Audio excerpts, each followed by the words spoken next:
Your doctor will perform a dilation and curettage, also known as a D&C, to remove tissue from the inside of your uterus. The uterus is a muscular reproductive organ in your lower abdomen. The lower part of the uterus, called the cervix, connects the vagina to the uterus. A diagnostic D&C may be performed to investigate the cause of the following conditions: abnormal or heavy bleeding, severe menstrual pain, difficulty becoming pregnant, or abnormal cells found in a pap smear. A therapeutic D&C may be performed to treat certain uterine conditions, such as excessive bleeding after birth from remnants of the placenta, cervical or uterine polyps, fibroid tumors, which are benign tumors formed on the uterine wall, and incomplete miscarriage or abortion, in which parts of the embryo or fetus or associated tissues remain in the uterus. Your doctor may want to begin the dilation process the day before your procedure.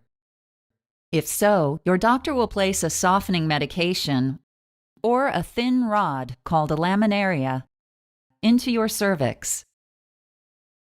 The laminaria slowly expands by absorbing fluid from your cervix, causing your cervix to open.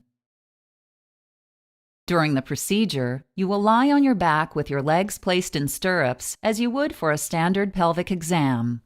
You will receive local or general anesthesia. Your doctor will insert a speculum into your vagina, which widens the vaginal canal so the cervix can be seen. During dilation, your doctor will insert a series of smooth rods into the cervical opening.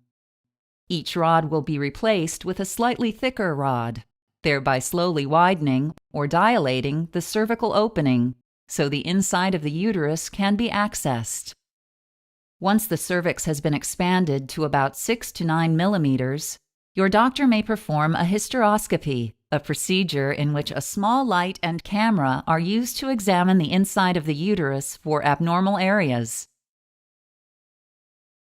Next, your doctor will perform curettage, which is the surgical removal of part or all of the uterine lining, called the endometrium.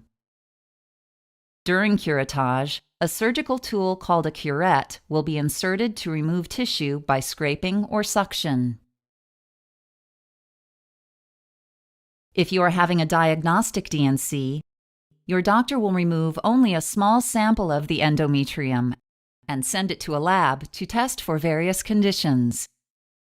If you are having a therapeutic D&C, your doctor will remove the entire contents of the uterus to treat a known uterine condition. After the procedure, you will be monitored in the recovery room for a few hours before you can go home. To prevent infection, do not have sexual intercourse or use tampons for about 2 weeks or until your doctor says it is safe to do so. Since your uterus will need to generate a new lining, your next menstrual period may not occur at the regular time.